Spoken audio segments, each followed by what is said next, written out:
Welcome to all of you. आज हम category के बारे में डिस्कशन करेंगे। ये कैटेगरी एक टेक्सोनॉमिक टर्मिनोलॉजी है जिसके हम कंसेप्ट के बारे में बात करेंगे और इसकी मीनिंग को समझने की कोशिश करेंगे।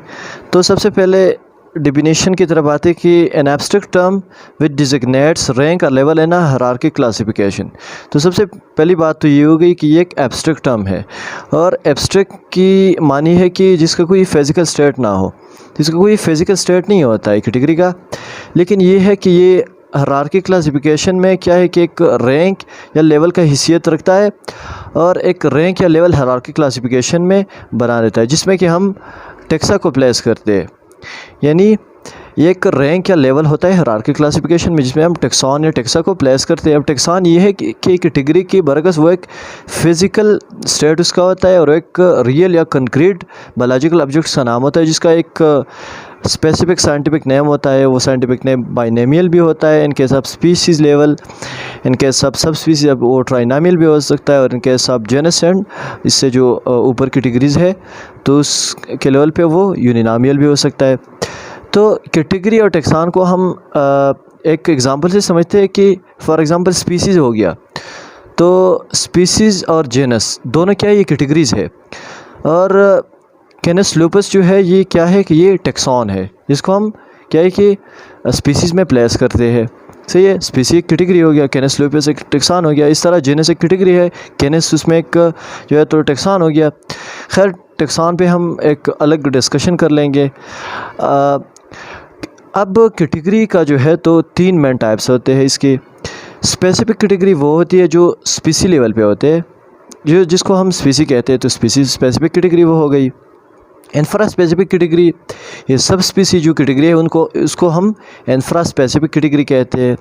और जो जेनस और इससे हाई लेवल के जो जितनी भी कैटेगरीज़ है, जेनस हो गया, फैमिली हो गया, जो ऑर्डर इस तरह क्लास और फाइलम तक, किंगडम तक, ये जितने भी है तो ये हायर कैटेगरीज़ में आ गए। सही है, तो ये बेसिक कैटेगरीज़ है। अब जो जनरल कैटेगरीज़ है, जनरल जो है वो 32 या 32 से भी ज़्यादा है। सही है, जिसमें कि सबसे पहले डोमेन आता है और सबसे लास्ट में सब स्पीसीज़ आता है।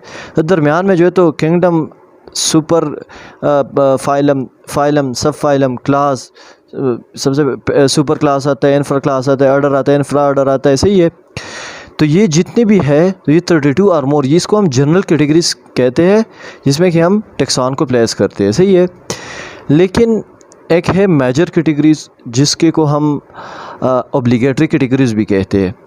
ये बहुत ही इम्पॉर्टेंट कैटेगरीज है क्योंकि अगर एक साइंटिस्ट किसी ऑर्गेनिज्म को आइडेंटिफाई करता है तो सबसे पहले उसने इन 7 कैटेगरीज़ पे जो मेजर कैटेगरीज़ है इसमें इसको डिस्क्राइब करना पड़ेगा। सही, अगर वो मेजर कैटेगरी पे डिस्क्राइब करे या ना करे, लेकिन उसने ये है कि ऑब्लिगेटरी और जो जिसको मेजर कैटेगरीज़ कहते हैं उस पे उसने उसको डिस्क्राइब करना पड़ेगा क्योंकि ये जो है तो मेजर है, ये ज़रूरी है।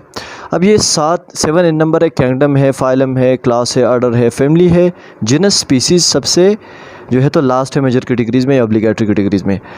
अब ये है कि अगर एक साइंटिस्ट जो है तो किसी ऑर्गेनिज्म की स्पीसी को आइडेंटिफाई करता है, उसको जीनस का पता ना हो और उसको फैमिली का भी पता जो है तो वो हो, स्पीसीज़ का पता हो, फैमिली का हो, लेकिन मीनवाइल उसको जीनस का पता ना हो, तो ये ऑब्लिगेशन नहीं हो गया, ये ऑब्लिगेशन नहीं है, तो ये नहीं चलेगा।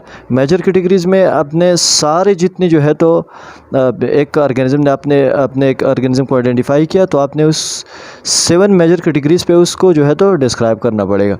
अब ये कि जो किंगडम होता है तो इसमें जितने भी होता है, जितने भी टेक्सॉन होते हैं, जितने भी ऑर्गेनिज्म होते हैं उसके अंदर, तो उस ऑर्गेनिज्म के दरमियान जो करैक्टरिस्टिक होते हैं वो जनरल होते हैं। और जब हम स्पीसीज़ की तरफ आते हैं, phylum, class, order, family, genus, species की तरफ जब नीचे आते हैं तो ये करैक्टरिस्टिक स्पेसिफिक हो जाते हैं और एक ऑर्गेनिजम्स के लिए, ग्रुप के लिए। सही है, so this was the complete overview of category.